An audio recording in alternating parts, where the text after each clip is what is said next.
Dear students, good morning. This is the second module of lesson friction. At the end of this module, you can able to describe the types of friction and also understand the advantages and the disadvantages of friction. Our first topic in this module is static friction. I will give a situation that is happening in our everyday life. What is easier, to move the box from rest or when it is already in motion? Can you say? We know that it is easier to move when it is already in motion. The frictional force which keeps the object at rest is known as static friction. That means if the body is at rest, we know that the irregularities between these two surfaces lock together very closely. So, the force required to overcome friction at the instant an object start moving from rest is a measure of static friction. Do you know what is sliding friction? Sliding friction is friction that acts on object when they are sliding over a surface. The force required to keep the object moving with the same speed is a measure of sliding friction. When the box starts sliding, the contact points on its surface do not get enough time to lock into the contact points on the floor.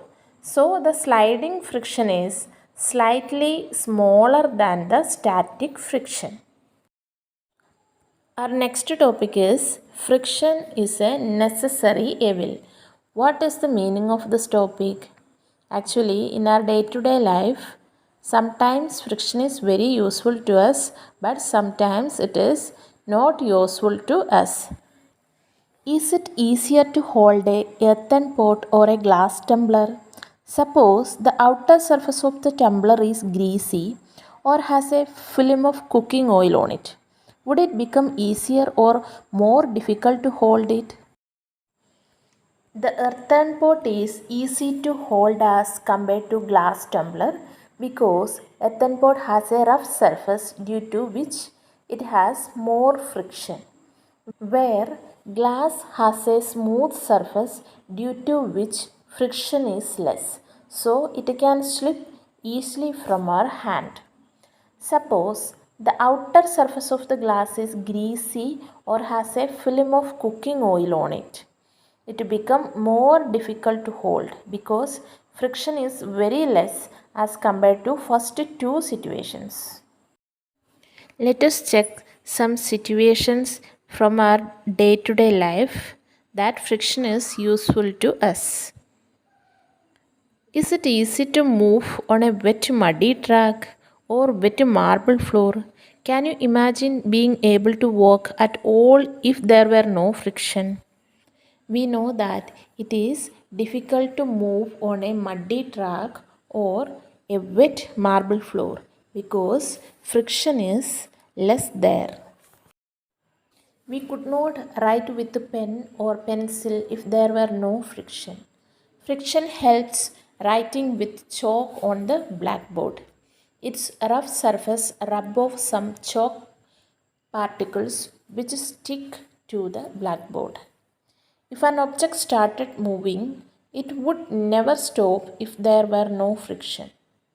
Had there been no friction between the tires of the automobile and the road, they could not be started or stopped or turned to change the direction of motion. We could not fix a nail on the wall or tie a knot.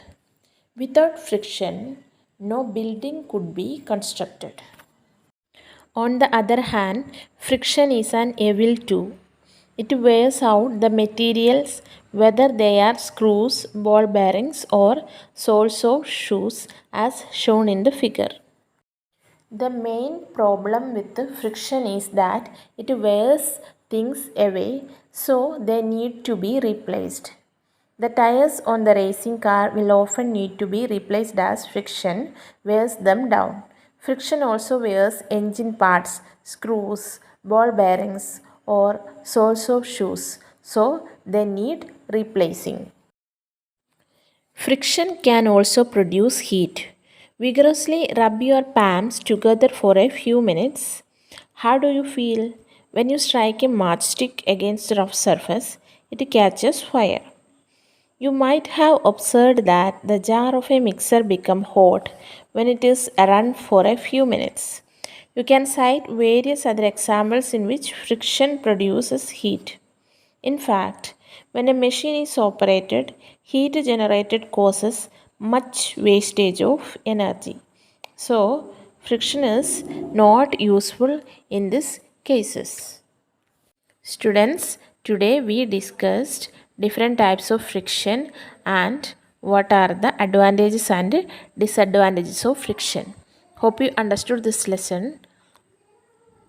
Read your textbook and watch this video. Thank you.